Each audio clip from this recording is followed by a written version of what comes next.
Fala galera, tudo bem? Então vamos para mais uma aula de biologia. Hoje a gente vai terminar esse módulo que falamos de tecido sanguíneo e tecido linfático, tranquilo?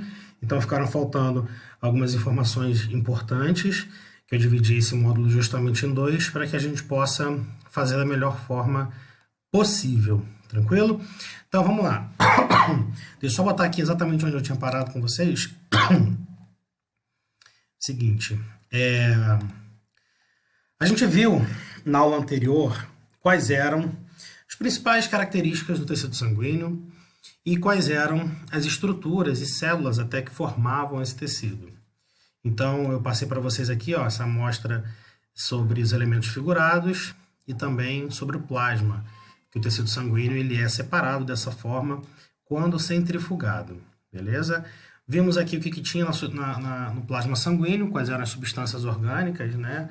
Quais eram as substâncias inorgânicas também, e dentro dos elementos figurados, que competem aí por 45% do volume total, que correspondem, melhor dizendo, por 45% do volume total, a gente tem eritrócitos, que são as hemácias, a gente tem os leucócitos e a gente tem as plaquetas. Agora a gente vai detalhar. A gente vai detalhar esses elementos figurados e vamos detalhar alguns processos que eles passam. Tranquilo? Bom, primeiramente, é necessário que você saiba que as hemácias do seu corpo, elas são produzidas na medula óssea vermelha. Tem até uma amostra aqui, tem um osso aqui sendo mostrado, tranquilo? Os eritroblastos, que são células iniciais, precursoras dos eritrócitos, virando eritrócitos dentro do osso. E aí, depois, eles são levados para a corrente sanguínea. Só que aqui tem um detalhe. Qual é a função das hemácias? Qual é a principal função das hemácias? É obrigatoriamente transportar gases, transportar oxigênio e transportar gás carbônico. Só para que você entenda como é que isso acontece, olha só, aqui tem uma hemácia sendo mostrada, e aí logo aqui do lado direito a gente tem a hemoglobina sendo mostrada. A hemoglobina é a proteína que fica dentro da hemácia. Ela tem a cadeia beta 1, cadeia beta 2, cadeia alfa 1, cadeia alfa 2. Ela é uma estrutura proteica quaternária. Mas não porque tem 4 proteínas, mas sim porque tem mais do que uma proteína junta para formar uma coisa com uma função específica. E existe aqui um átomo de ferro no meio dessa proteína. Esse átomo de ferro, ele se liga com o oxigênio ou lá com outros gases, com gás carbônico, enfim, para poder fazer o transporte dessas substâncias. E aí, cara, é interessante porque quando você não tem uma certa quantidade de ferro, dificuldade ou deficiência na construção dessa hemoglobina, o que te vai gerar uma anemia, uma falta de oxigenação tecidual por conta dessa falta aqui desse elemento, desse ferro que existe. Aqui dá para você enxergar melhor, olha só. Temos uma hemoglobina que está conectada com o oxigênio, a gente chama ela de oxihemoglobina. Quando ela está conectada com o gás carbônico, a gente vai chamar de carbohemoglobina, não está aqui no desenho, mas aqui do lado direito a gente já tem uma situação onde o oxigênio é liberado. Então é assim que funciona, o oxigênio ele entra na hemácia, se conecta com a hemoglobina, depois ele é liberado pela hemoglobina para que ele possa ir para os tecidos. É assim que a gente vai ter a principal função da hemácia. Mas, o que eu queria mostrar aqui em cima para vocês? Que quando você faz algum esporte não, quando você sobe para alguma cidade que seja muito alta, que tenha uma altitude elevada, ou que você faça como esse rapaz aqui da direita, que você escale alguma montanha muito elevada. Aqui na esquerda a gente vê jogadores de futebol jogando em cidades com grandes altitudes. O seu corpo ele tem pouco oxigênio disponível no ambiente. O ar é rarefeito. Nesse momento, o seu rim, o seu rim consegue perceber a falta ou a baixa concentração de oxigênio. E isso faz com que o rim produza um hormônio chamado de eritropoetina. Tem que saber isso, tá? A eritropoetina, ela cai no sangue, como qualquer hormônio, e ela vai na medula óssea vermelha. É lá que estão as células alvos dela.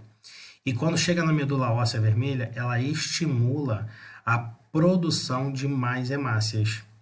Quando ela estimula a produção de mais hemácias, essas hemácias podem aumentar a captação de oxigênio. Se tiver pouco oxigênio no sangue, porque tem pouco oxigênio na atmosfera, então a gente consegue reduzir um pouquinho aquele problema, que era a baixa quantidade de oxigênio. Então é um feedback bem interessante aqui, é um mecanismo de feedback bem interessante, em que quando o seu corpo percebe que tem pouco oxigênio no sangue, o seu corpo responde produzindo mais hemácias. Só que isso demora um certo tempo, tá? Não é uma aclimatação rápida. Você precisa de algumas semanas para que a eritropoetina consiga de fato funcionar e produzir uma grande quantidade ou uma maior quantidade de hemácias para que você possa recuperar essa falta de oxigênio. Existem outras aclimatações mais rápidas que o seu corpo pode eventualmente fazer para poder conseguir sobreviver e viver melhor numa situação dessa, tá bom? Outra coisa importante também é que para que as hemácias sejam construídas, é necessário que você tenha vitamina B12 disponível no seu organismo, tá? A vitamina B12, ela vai ser importante para que você construa essas hemácias. E a falta dessa vitamina também pode ocasionar anemia, ou seja, falta de hemácias no seu organismo. Só que são anemias diferentes. E aí, já que eu falei de duas anemias diferentes, eu acho legal a gente falar de todas, ou pelo menos todas aquelas que podem cair na prova para vocês. Bom, primeiro eu vou botar aqui, ó, anemias por carência, já está aparecendo aqui atrás. Ferropriva é quando falta ferro. Essa você consegue resolver relativamente rápido, basta você comer ferro. Perniciosa, que é a falta de B12. Essa daí já é um pouco mais complicada, tranquilo? Você tem que se alimentar melhor, obviamente, mas vai demorar um certo tempo para que o seu corpo possa alcançar os níveis de B12 ideais para que você volte a construir hemácias de forma correta, tranquilo? Aqui, inclusive, essa que ele falou aqui. E aí tem anemias por causas genéticas, tá? Que são anemia falciforme, você nasce com problemas na sua hemácia, e aí elas têm um formato diferente do que ela deveria ter, ela não é redondinha como ela devia ser, e isso você vai carregar para o resto da vida, podendo sim ser até um impeditivo de uma vida com uma boa qualidade, dependendo do tipo de anemia falciforme que você tem, beleza? Leucemia também, que é um tipo de câncer, onde você tem uma destruição, uma não formação de hemácias na medula óssea vermelha. Então, a solução para a leucemia, ela tem um fundo genético, mas existe uma certa solução que seria o transplante de medula óssea. Você retira as hemácias, retira a medula óssea do indivíduo que está com leucemia e coloca toda uma medula óssea nova ali para tentar fazer com que a coisa funcione, e normalmente funciona. O difícil é você achar um doador correto. E tem as anemias por hemorragia, quando você perde muito sangue, né? Então, assim, meninas podem ter depois do período menstrual, e dependendo de uma situação, de uma lesão qualquer que uma outra pessoa tenha, também pode acabar tendo uma perda muito grande de hemácias que faz com que aconteça essa anemia. Tranquilo? Então, isso tudo que eu falei aqui são situações que você tem pouca hemácia. E aí vai uma coisa interessante, ó. Quando você tem pouco de uma determinada célula no sangue, a gente usa um sufixo que se chama penia. Então, eritropenia seria a redução do número total de hemácias. E aí o motivo é que pode ser variado, que são todos esses que eu falei. Agora, quando você tem um aumento, porque sim, pode acontecer de você ter um aumento, a gente chama de citose, o sufixo é citose. Então, eritrocitose seria quando você tem muita hemácia, mais do que o normal que você deveria ter. Tá? Tem até aqui, ó, número maior que 6,5 milhões. Então, a gente caracteriza uma eritrocitose. São alterações que podem ser causadas por fatores genéticos. O desequilíbrio hormonal tende a ser uma resposta para situações que se registram baixas taxas de oxigênio. E aí, por aí vai. Tranquilo? Inclusive, uma curiosidade, jogadores, né, que a gente estava falando aqui, eles podem, se quiser, né, fazer uso de um hormônio, que é a eritropoetina, e isso vai estimular a produzir mais hemácias, e aí esse jogador vai ter maior captação de oxigênio no seu corpo e vai ter melhor desempenho no esporte que ele faz. Só que isso é considerado como doping, tá? Então, se ele fizer isso, ele pode fazer, mas ele pode também ser impedido de fazer o que ele tem que fazer lá no jogo dele. Tranquilo?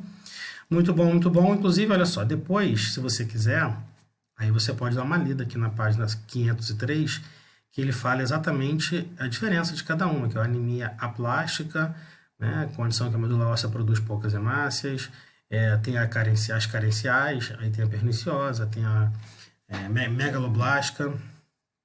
Muitas vezes ela pode ser resultado de uma doença autoimune e ocorrer anemia megaloblástica por causa do crescimento excessivo de eritrócitos. Então, tratamento para deficiência de vitamina B12, e, enfim, tem todos aqui para que vocês possam ver. Tem até a imagem aqui da anemia falciforme, ó, para você dar uma olhada.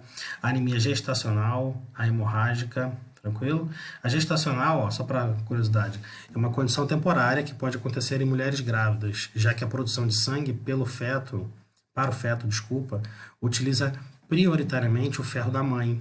Olha que interessante. Pode ser prevenida e tratada com uma alimentação rica em ferro durante a gravidez, entendeu? Então a mãe, quando está grávida, o bebê ele usa o ferro do sangue da mãe para poder fazer as hemácias dele, fazer as hemoglobinas das hemácias dele, e aí a mãe, coitada, fica com pouco ferro. Então a alimentação de uma mulher grávida realmente tem que ter uma certa quantidade de cuidados. Tranquilo? Agora vamos passar para os glóbulos brancos, os leucócitos, que já digo o seguinte, essa aula ela vai ser no mesmo ritmo da outra, tá bom? Assim, bem tranquila, bem devagar, para que você possa aprender tudo que tem que aprender, sem correria, e mesmo que ela fique grande, assim, sei lá, uns 30, 40 minutos, eu vou estar satisfeito, porque eu sei que você está acompanhando tudo direitinho. Então, parabéns se você já chegou até aqui, continue, vamos embora. Olha só, os leucócitos são os glóbulos brancos, aqui é um nome genérico que a gente usa, leucócitos. Eles são vários tipos diferentes, tá? Acho que até na aula passada eu falei para vocês. Tem os linfócitos, B, T, tem os eosinófilos, os neutrófilos, os basófilos, tem uma porrada de ófilo aí. Você vai ter que saber o nome deles e vai ter que saber a função deles, tá? Por quê? Porque o próximo módulo que a gente vai estudar é um módulo mega difícil, tá? Já vou dar real, que é o módulo de sistema imune. A gente vai estudar no próximo módulo, mas assim, é muito legal, porque no ponto que é difícil o próximo módulo, ele é interessante, né? Na mesma proporção. No próximo módulo, a gente vai ver como que o seu corpo se defende. E, sinceramente, nessa época de coronavírus, é muito legal você conhecer como o corpo se defende. Até para entender, por exemplo, por que talvez algumas pessoas não estejam formando imunidade contra o coronavírus, estejam pegando uma segunda vez o coronavírus. Isso a gente vai aprender no módulo que vem. Só que para você entender o módulo que vem perfeitinho, bonitinho, a base eu vou te dar aqui agora, nesse momento. Agora. Então, vamos embora. Seguinte, os leucócitos, eles têm como função básica proteger o nosso corpo, tá? Como a gente tem um monte de invasores diferentes, é muito importante que a gente tenha defesas diferentes. É como se fosse um sistema de segurança de uma cidade, sabe?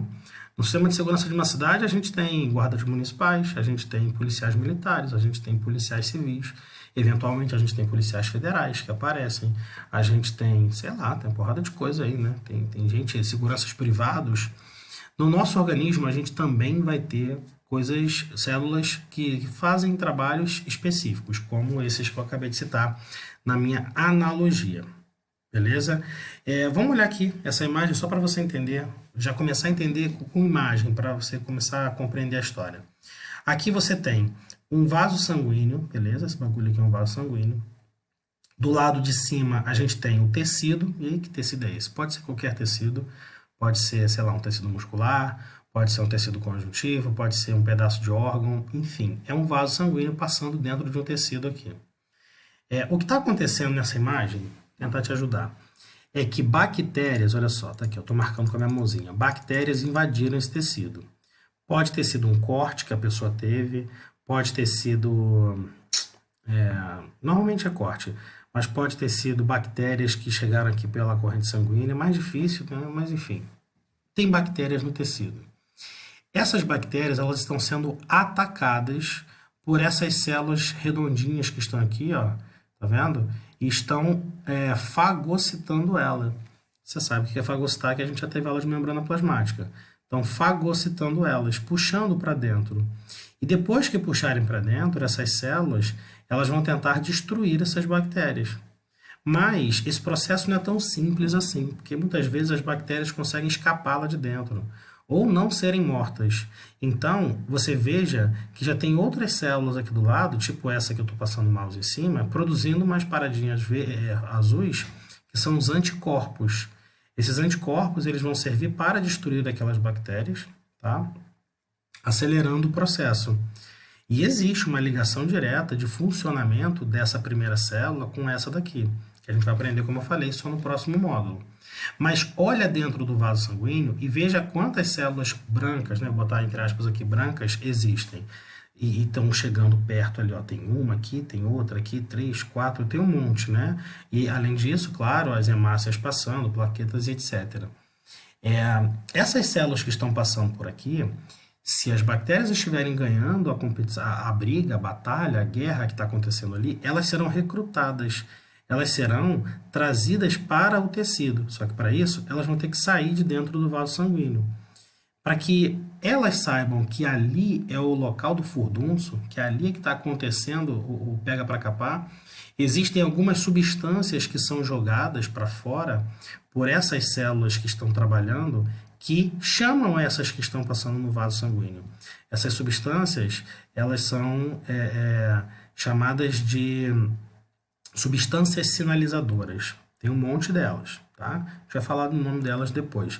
Mas seriam no desenho essas bolinhas aqui pequenininhas. E aí elas geram um processo chamado de quimiotaxia. Quimiotaxia, que significa nada mais do que chamar alguma célula através de substâncias químicas, tá? Chamar alguma célula através de substâncias químicas. E a forma que essas células saem de dentro do vaso sanguíneo para chegar no tecido é chamado de diapedese. Tem até o nome aqui, ó, diapedese. Como é que funciona isso? A célula está rolando dentro do vaso sanguíneo. Quando ela sente as substâncias químicas chamando ela que se cola na parede e começa a se escorregar, se esfregar entre as células do vaso sanguíneo. Aqui eu tenho a célula do vaso sanguíneo, eu tenho outra célula que forma o vaso sanguíneo, e essa célula aqui, ó, ela está passando entre as duas do vaso sanguíneo e pode acreditar, aqui na frente já tem um outro desenho, como se fosse ela mais à frente, ela vai se esgueirar e vai sair em direção ao tecido. Então, tá aqui, ó, diapedese é quando os leucócitos são atraídos por substâncias químicas até o local onde estão os antígenos. Antígeno é o agente que causa a doença, tudo bem? Quer dizer, são fragmentos dos agentes que causam a doença. Fenômeno denominado quimiotaxia. Nos capilares, junto ao tecido atacado, apresentam a capacidade de alterar seu formato e passar pelos orifícios do endotélio. Endotélio é o nome do tecido interno do vaso sanguíneo. Beleza? Como eu falei, gente, estou explicando bem devagarzinho, hein? Tranquilo. Aqui ele fala da fagocitose, que eu expliquei para vocês, e aqui a memória. A memória é justamente o momento que depois do combate, tá? Na verdade, durante o combate, os linfócitos que produzem anticorpos, que são chamados de linfócitos B, eles vão produzir proteínas que são capazes de ajudar na destruição daquelas bactérias. Mas vamos ler aqui, ó. Alguns tipos de leucócitos apresentam capacidade de reconhecer elementos estranhos ao organismo, registrar, ativar a defesa imunológica e produzir substâncias anticorpos que auxiliam na inativação de invasores. Só para eu contextualizar, o problema de quem está pegando coronavírus pela segunda vez está aqui, nessa situação. De alguma forma, que ainda está sendo estudada, esse diabo desse vírus consegue não estimular ou fugir, digamos assim, dos linfócitos B, que são aqueles que produzem os anticorpos. Então, você não produz uma boa quantidade de anticorpos e aí acaba não produzindo uma boa quantidade de células de memória após a batalha contra o coronavírus, o que faz com que você possa pegar de novo. Mas olha, não estou afirmando não, tá, gente? Eu estou só falando algumas das informações que a gente está tendo sobre coronavírus nesse momento, né? Só para você que está vendo esse vídeo, hoje é sexta-feira, dia 4 de setembro de 2020. Então, assim, nesse momento agora, a gente ainda acredita que pessoas podem se reinfectar porque estão aparecendo alguns casos assim, e a gente acredita que seja por conta disso. Se você está vendo esse vídeo no futuro, então tomara que você esteja vivo, que a humanidade não tenha sucumbido ao coronavírus.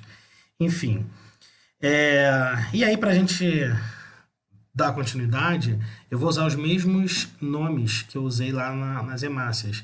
Leucopenia e leucocitose.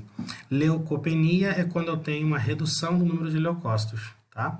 E leucocitose quando tem um aumento. E aí, só para que você fique bem entendido disso, se você está tendo uma infecção nesse momento agora no seu corpo, o que você espera, o que o médico espera, o que o seu corpo espera, é que você esteja com uma leucocitose. Isso faz sentido para você. Porque você está tendo um aumento da quantidade dessas células, elas são produzidas em maior quantidade quando você está tendo uma infecção, para justamente combater essa infecção, tá?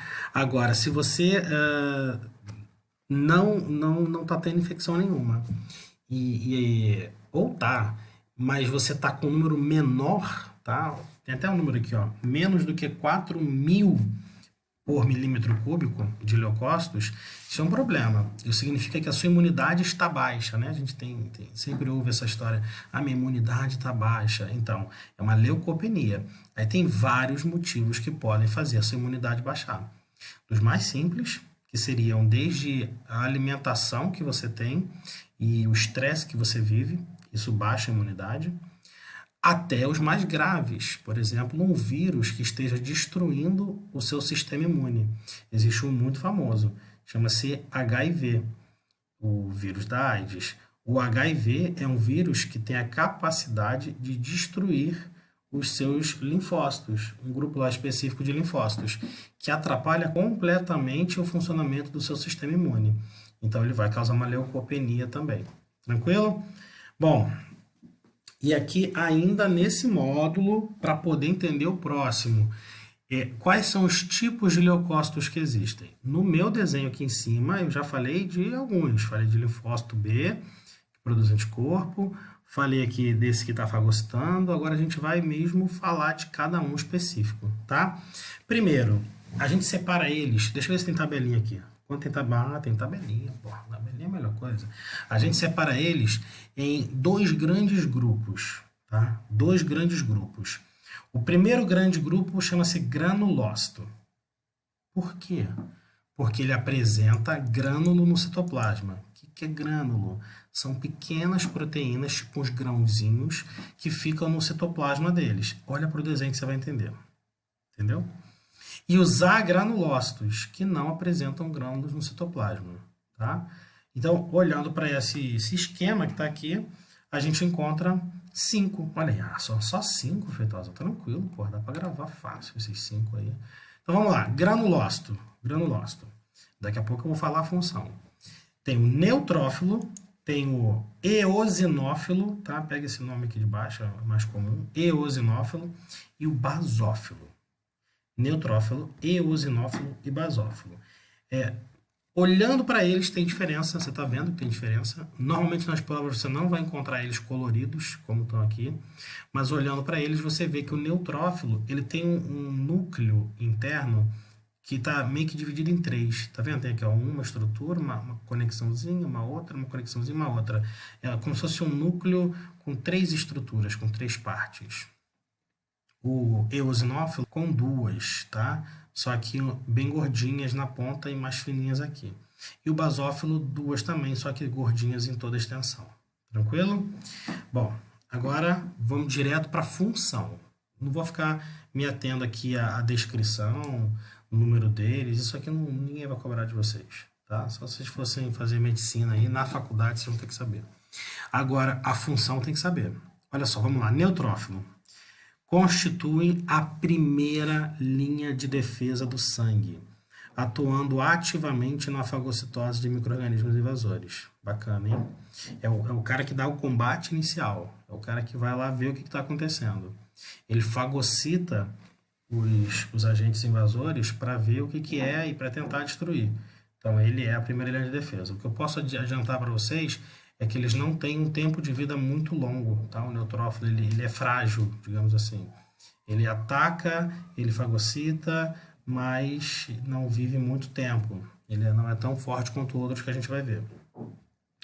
Quem é o eosinófilo? O que ele faz? Atua na fagocitose, também, mais específica dos complexos antígeno-anticorpo, em doenças alérgicas e parasitas maiores, como vermes.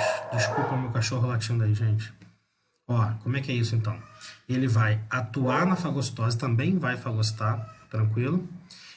Só que ele vai ser mais específico para tentar destruir vermes dentro do seu corpo, tá? Dentro do seu corpo. Então, os anticorpos que você produz contra os vermes se ligam nesses vermes e depois o eosinófilo vem aí tentando destruir aquele organismo. O médico sabe que a pessoa está com verminose, principalmente vendo se ela está com excesso de eosinófilo na corrente sanguínea dela. Tranquilo? Basófilo atua em processos alérgicos. A exemplo dos mastócitos, liberam histamina, que é uma substância vasodilatadora. Então, além desse cara aqui, além desse aqui, tem um sexto que não está sendo mostrado aqui, mas que também é importante. Mas vamos focar nesse que está aqui agora, que é o basófilo. É o seguinte, pro leucócito sair do vaso sanguíneo, como você viu no desenho aqui em cima, tá vendo só? Ele vai ter que se esgueirar, que eu disse, né, por entre as células. Só que para facilitar a vida dele, existe uma célula que vai soltar uma substância que se chama histamina, e essa histamina vai abrir os caminhos, vai deixar o vaso mais dilatado. Então, quem faz a liberação de histamina é esse tal de mastócito que ele citou, mas o basófilo que está aqui, ele também vai fazer isso. Então, ele vai liberar a histamina para ajudar na vasodilatação. Quando você libera histamina demais, de forma errada, seu corpo libera histamina demais, né, essas células aqui liberam, você pode ter muita vasodilatação e aí você vai começar a ter problemas onde essa vasodilatação está acontecendo. Então, vamos supor que você tenha recebido uma flor, olha só que bacana, bonito, e aí você deu uma cheirada na flor, e aí você inspirou o pólen que tinha naquela flor lá. E aí o seu corpo, essas células aqui, entenderam que o pólen é um agente invasor. De fato, ele é de fora do seu corpo, mas é pólen, pô, não vai te matar. Mas o teu corpo entende que aquilo ali é perigoso e começa a produzir histamina para iniciar um processo inflamatório, para fazer com que aconteça diapedese, para fazer com que várias células cheguem naquele local. Isso vai fazer com que o tecido que está recebendo essa histamina, ele fique inchado. Se for o seu lábio, tudo bem. Você vai ficar com o lábio inchado, vai ficar igual o Hit, Conselheiro Amoroso, já viu esse filme? Fica com o lábio inchadão, grandão. Vai ficar feio, mas é só isso. Se foi na sua pele que você passou alguma substância que causou essa alergia, porque sim, eu estou explicando como é que acontece a alergia. Você vai ficar vermelho naquele local. Até aí tudo bem. O problema é quando você tem um inchaço de regiões internas do seu corpo, por exemplo, da sua garganta. Se as estruturas da sua garganta incharem demais, elas podem fechar. E aí você vai tentar respirar e vai morrer sufocado. Aí a alergia matou alguém. Olha só, cheirar uma flor pode matar alguém, dependendo do nível de alergia que você tem. Então, existem remédios, medicamentos que são chamados de antihistamínicos. Quem é alérgico, que está me ouvindo aqui, conhece o Polaramine, o Alegra D, o Ixine, enfim, tem uma porrada de antihistamínico aí na farmácia. Eu costumo falar para vocês, quando estamos em aula presencial, que toda casa deve ter uma caixinha de remédio. É importante, né? Nem que seja só com primeiros socorros, porque em casa sempre dá algum problema, dá alguma treta. Você tem que fazer um curativo em alguém, ainda mais quando tem criança. E dentro dessa caixinha de primeiros socorros, o que eu falo é sempre tem que ter um antihistamínico dentro do prazo de validade. Quer ver? Vamos supor que você esteja na sua casa de boa, você receba visitas, é aniversário, sei lá, da sua mãe. E aí o seu pai resolveu fazer uma comida gostosa e tal, e aí fez um escondidinho de camarão. Pô, bacana, hein? Caramba, cream cheese e tal, não sei o quê.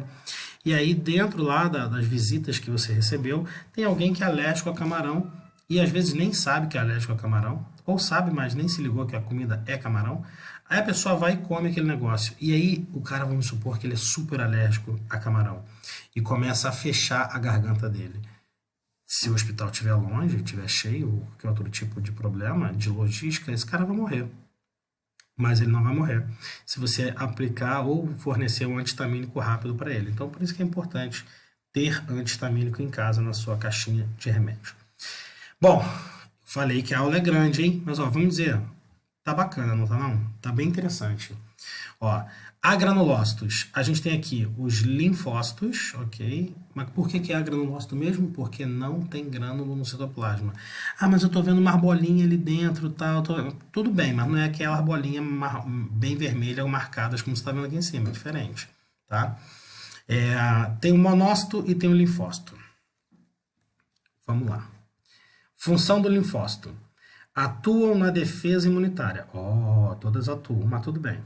Os linfócitos B diferenciam-se em plasmócitos. Começou a ficar legal, hein? Células produtoras de anticorpos. Os linfócitos T diferenciam-se no timo, iniciando o processo de resposta imunológica atacando o antígeno, estimulando os linfócitos B e servindo como células de memória. Se liga, galera. Você tem, eu gosto de dizer que são duas polícias, tá? Duas polícias bem efetivas no seu organismo. Você tem o linfócito B e o linfócito T. Tem outras também polícias, né, que são todas essas aqui, mas essas aqui elas são bem, assim, diferentes.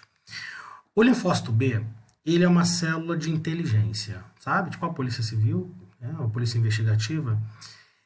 Ele é o cara que ele chega no local do problema, né, da infecção, ele faz uma leitura, com a ajuda de outras células, de quem é o agente invasor. É um vírus? É uma bactéria? É um protozoário? É um verme? Se é vírus, é coronavírus? É vírus da gripe? É vírus da dengue? É vírus... Entendeu? Ele faz uma leitura. E a partir dessa leitura, de novo, que a gente vai estudar com detalhes no próximo módulo, ele constrói anticorpos. Na verdade, ele faz a leitura, se transforma numa célula chamada de plasmócito, o nome dele é linfócito B, mas ele vira um plasmócito, porque um plasmócito é uma máquina de fazer anticorpo. E aí ele vai produzindo anticorpo pra caramba. Tranquilo? Os anticorpos são proteínas, pequenos fragmentos de proteínas, tá? Que vão se ligar nesse agente invasor. E ao se ligar nesse agente invasor, eles vão fazer com que esse agente invasor seja mais facilmente destruído. Como? Você vai ver depois. Só que aí que tá. Os plasmócitos que foram construídos, alguns deles, não morrem depois da batalha, né? Não ficam estafados, digamos assim, depois da batalha, e só diminuem de tamanho, diminuem de metabolismo e ficam com você de brinde para o resto da sua vida. Eles são chamados agora, esses que sofreram esse processo, de células de memória. É tipo aquele velhinho de guerra, sabe, dos filmes norte-americanos, fica sentado na cadeira de balanço, fumando um charuto, e quando eu fui no Vietnã, eu matei 50, enfim. O cara lembra das paradas que ele fez. E é muito importante você ter essas células de memória, porque se você for infectado novamente por aquele vírus, essas células de memória ajudam na produção de anticorpos mais rapidamente, de forma tal qual você não vai não vai sofrer novamente com os sintomas daquela doença. Aquela doença rapidamente é controlada, destruída. Se você já pegou catapora uma vez, você supostamente já tem células de memória contra a catapora. Então, se o vírus da catapora aparecer de novo no bailão, ele vai ser completamente destruído. Porque ele rapidamente vai receber a ação dos anticorpos que você já produziu. É claro que a gente não é máquina, então tudo pode acontecer. Você pode ter uma doença ao longo da sua vida que destrua células de memória. Porra, aí, nossa, imagina que patrimônio celular importante que você perde. É um problema, é uma merda. Pode acontecer. Você pode ter uma doença genética na qual você produz poucas células de memória. E aí, olha só o problema aí também. Enfim, tem um monte de problema. Não dá para dizer que, porque minha prima teve catapora 2 vezes. Ok, sua prima deu azar, porque ela tem alguma dessas situações que eu acabei de citar. Tem outras também, né? O problema mesmo, nesse momento, como eu falei para vocês, no dia de hoje, é você ligar a televisão e algum repórter falar para você que, olha, a galera que pegou o coronavírus aí tá começando a pegar de novo. E não é só um não, tem uma porrada. Porra, calma aí, se tem um monte de gente, Será que tem um monte de gente com esses problemas que eu falei? Ou será que o coronavírus tem um mecanismo de escape ali que ele faz com que você não produza células de memória? Enfim, é possível, a gente está estudando isso ainda, como eu falei anteriormente. E quem é o linfócito T? O linfócito T é uma polícia mais sagaz. Sagaz não, porque todas são sagazes. Mas é uma polícia com menos conversinha. É uma polícia que, que não pensa muito, tipo, atira primeiro e depois pergunta. O linfócito T é uma parada mais barra pesada. A gente chama eles, inclusive, de... Tem um tipo de linfócito T que a gente chama de célula killer. Olha isso, linfócito T8 ou killer. Se você entende inglês, você já entendeu a referência. Ele é uma célula que mata células. Então, quando ele chega, o linfócito T, tá? Principalmente o killer, o 8, quando ele chega no local, ele não quer saber quem é a bactéria, ele só chega para matar. Você vai ver como ele mata no próximo módulo. E é muito importante que exista ele, porque às vezes, do jeito mais tranquilinho, não se resolve. Inclusive, voltando para o coronavírus, é muito provável que o nosso sistema imune ele esteja destruindo o coronavírus dessa forma. Ele esteja destruindo as células que estão contaminadas com esse vírus e fazendo com que você tenha uma melhor resposta. E se de fato for isso, esteja talvez aí a explicação do porquê que você não está gerando imunidade, porque o linfócito B não está trabalhando de fato numa grande quantidade quanto deveria. Quem está matando, destruindo esse SARS-CoV-2 aí é justamente o linfócito T. Mas não tem um só tipo de T não, tá bom? Tem o T4 também, que é um outro T que é responsável por chamar linfócitos, mas aí já é uma complicação muito maior, como eu já disse, a gente vai ver no próximo módulo. Por enquanto, o que eu quero que você saiba é que linfócito T tem esse nome, porque ele é produzido no osso, mas ele é amadurecido no timo. Timo, T de timo, que é um órgão que a gente tem quando criança no meio do peito. E depois some. E o linfócito B é um linfócito que é produzido no osso, sim, e depois ele é amadurecido em outros lugares do corpo. E inclusive até no osso também. Como ele foi descoberto numa região das aves, chamada de Bursa de Fabricius, aí deram esse nome de linfócito B para ele. Não vou te perguntar isso, mas é legal você saber. Monócito. Estou na última, hein? Estou na última dos linfócitos, dos leucócitos. Monócito, ele migra para o tecido, onde ele se diferencia em macrófago, fagocitando bactérias, vírus e fungos. E no tecido ósseo, ele diferencia-se em osteoclastos, responsáveis pela destruição do tecido ósseo. Seguinte, eu vou explicar. O monócito, ele é uma célula que é agranulócito, tá? Mas que também tem a função de fagocitose. Por que eu digo também tem? Porque as três aqui de cima, né, as duas aqui de cima, eu falei que tinham função de fagocitose. Eu falei que o neutrófilo é uma célula que não vive muito, né? Tem um certo tempo, uma pequena duração de vida. O macrófago, quer dizer, calma, o monócito, que é esse que está aqui, ele também fagocita e ele é muito mais resistente. Ele aguenta mais tempo de vida, tá? O monócito. Só que, enquanto ele está dentro do vaso sanguíneo, a gente chama ele de monócito, tá? Quando ele sai do vaso sanguíneo, por diapedese, e vai para o tecido, aí a gente chama ele de macrófago, entendeu? Então, macrófago é o nome que ele tem, que ele recebe, quando ele sai do vaso sanguíneo e chega num tecido. E ainda tem esse detalhe de que, quando ele está no tecido ósseo, ele tem um outro nome, ele se diferencia e vira uma outra parada, chamada de osteoclasto. Tranquilo? A gente vai ver isso, se não me engano, no tecido ósseo depois.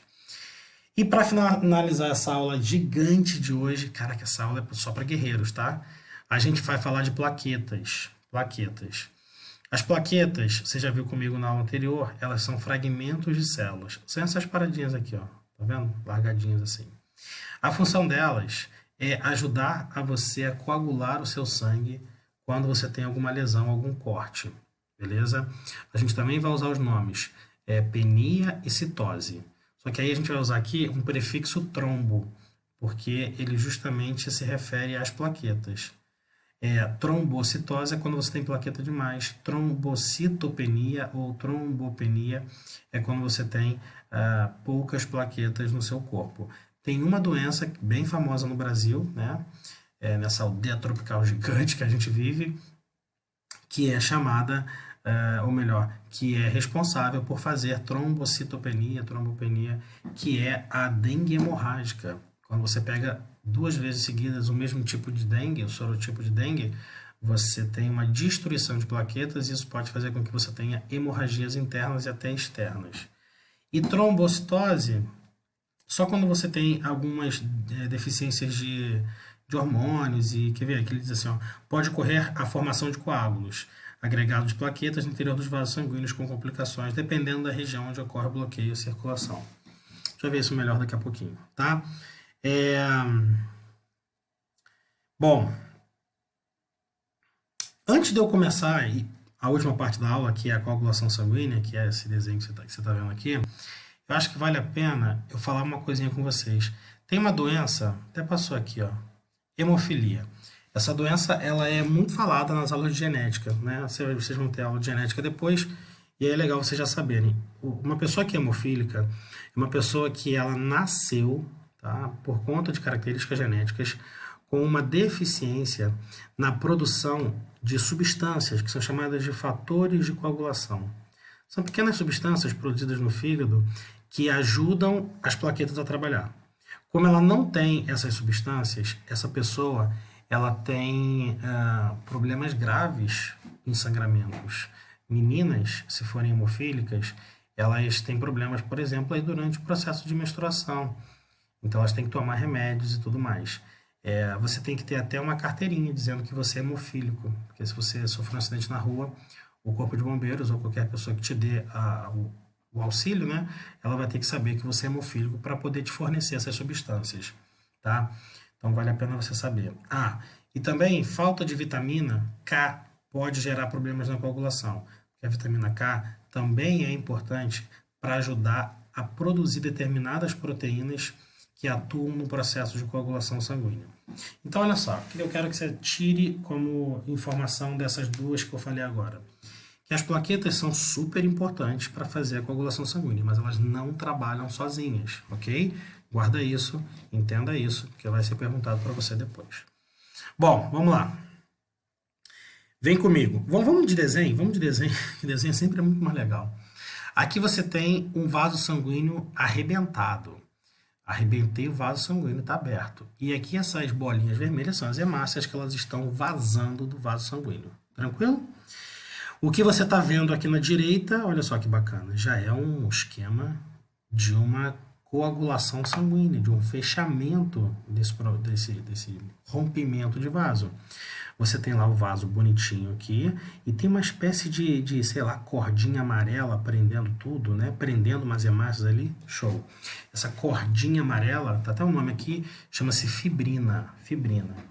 O que nós precisamos quando a gente tem que fechar um vaso sanguíneo que arrebentou, Feitosa, como que arrebenta um vaso? Sei lá, pô, pode ser uma faca que cortou você, pode ser, enfim, uma porrada de coisa. Então, para fazer o fechamento, a gente tem que produzir essa fibrina aqui. Uma coisa que eu posso te adiantar é que você já tem no seu vaso sanguíneo, correndo por aí, dentro de você, uma outra proteína chamada de fibrinogênio, que nada mais é do que essa fibrina aqui, só não está ativada, só não está organizada nesse formato. O fibrinogênio, ele é uma proteína que você produz no fígado e ela fica rodando no seu vaso sanguíneo o tempo inteiro. Então você já tem, olha só que legal, você já tem a matéria-prima para fechar coágulos, para fechar rompimentos de vasos sanguíneos, para formar coágulos, que são esses aglomerados que você está vendo ali, rodando dentro de você. O que você precisa fazer quando tem um corte é somente ativar esse fibrinogênio. Agora, como você vai ativar o fibrinogênio, você vai ver agora. Bom, vamos lá. Primeiro, vamos entender os nomes. Hemostasia primária. Que diabo é isso? É a formação do coágulo, tá? Essa daqui. Vamos ver como é que funciona isso? Olha só. Quando um vaso sanguíneo de baixa pressão arterial é rompido, as plaquetas agem da seguinte maneira. Primeiro, elas liberam serotonina, que atua como um vasoconstrictor, okay? Uma substânciazinha que vai fazer o vaso ficar mais apertado, causando a contração da musculatura lisa dos vasos sanguíneos e diminuindo o fluxo no local. Então, primeira coisa, aperta o vaso sanguíneo para diminuir quantidade, não falei velocidade, hein? Para diminuir a quantidade de sangue que passa ali naquele local. Essa ação já diminui a hemorragia, só por si só já diminui. Ao mesmo tempo, as plaquetas, graças ao revestimento de glicocálix, que é a membrana plasmática delas, começam a aderir umas às outras e também ao local da lesão, onde a camada de colágeno do vaso foi exposta. O nome disso é agregação plaquetária. Então, as plaquetas vão formar um tampão plaquetário. Elas vão se conectar umas com as outras e vão se aproximar do buraco e vão encostar, fechando aquele buraco. Isso é altamente frágil, mas já é uma grande vantagem logo no início da hemorragia você fazer isso. Além do mais, você está tendo vasoconstrição. Formando o tampão, tá aqui, que é o coágulo inicial. Tranquilo? Fez o coágulo bonitinho lá. Aí agora vem a hemostasia secundária, que é a cascata de coagulação. Isso aqui é bem complicado para muita gente, mas olhando desse jeito bacaninha para o meu rosto aqui, ó, olhando também para a imagem que vai aparecer, você vai entender perfeitamente. É a maior e mais complexa fase do processo, e geralmente é dividida em duas. Uma que se chama intrínseca e outra que se chama extrínseca, dentro e fora. Intrínseca, via de ativação de contato, e extrínseca, via do fator tecidual do indivíduo. Vamos devagar. Vamos apresentar de maneira simultânea os dois processos. No entanto, para um bom entendimento, é necessário inicialmente compreender que em condições a circulação é mantida antes do processo hemostático ser desencadeado. A circulação é mantida antes do processo hemostático ser desencadeado. Então, vamos lá. Devido ao tamanho, as hemácias circulam exclusivamente dentro dos vasos sanguíneos. Vai entendendo essas histórias aqui. As plaquetas também circulam dentro dos vasos sanguíneos. Em sua superfície existem proteínas inativas, que são chamadas de fatores plaquetários. Ficam inativas ali enquanto não está acontecendo nada demais. O plasma circula dentro dos vasos. No entanto, ele extravasa para o espaço tecidual pelos poros do endotélio. Então, ele vaza pelos poros. Então, são algumas coisas que você precisa saber antes da gente começar a falar disso. No plasma existem proteínas de diversos tipos, muito importante. Entre elas, fatores plasmáticos, protrombina, fibrinogênio, que eu falei para vocês ainda agora, que são produzidas no fígado, com auxílio da vitamina K. Por isso, a vitamina K é conhecida como anti-hemorrágica. E no plasma sanguíneo também tem cálcio. Beleza, show de bola. Entendeu tudo isso? Criei o cenário na sua cabeça? Você tem que entender, com esse cenário que eu tentei criar, que a gente vai fechar um buraco de uma mangueira que está vazando enquanto a água está vazando. Sacou? Eu vou usar um exemplo aqui bem interessante. Sabe quando a gente faz uma merda na parede da casa, que a gente fura um cano, começa a vazar água, né? É uma merda. O que a responsável ou o responsável faz para consertar aquele problema? Fecha o registro. Então a gente fecha o registro, para de passar água ali, aí a gente vai lá e fecha o buraco. No vaso sanguíneo, não tem essa de fecha o registro. Vai ter que consertar durante a parada enquanto está rodando, sacou? É isso que eu queria com esses pontinhos, com essas bolinhas aqui. Vamos lá. A proteína protrombina permanece associada de forma instável à heparina produzida pelos mastócitos. Muita coisa aí. Vamos direto para a cascata de coagulação sanguínea. Deixa eu ver aqui se está muito detalhado ou se está no tom que eu quero.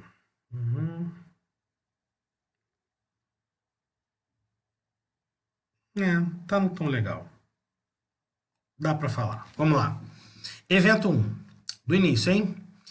Quando as células da parede de um vaso são destruídas pela lesão, proteínas citoplasmáticas ou fatores teciduais são liberados, pois não estavam livres no plasma ou na substância intercelular.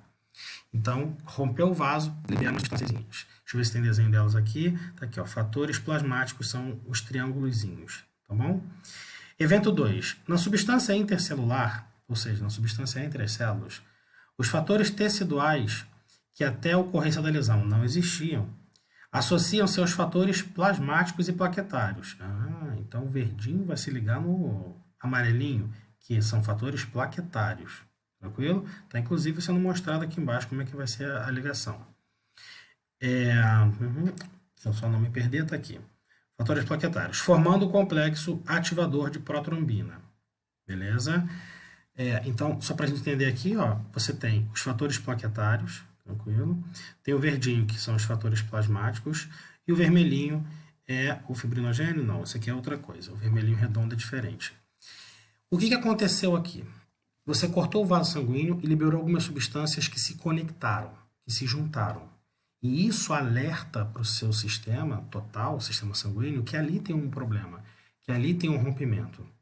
Aí essa estrutura, esse complexo ativador de protrombina, ele vai atuar. Mas vai atuar como?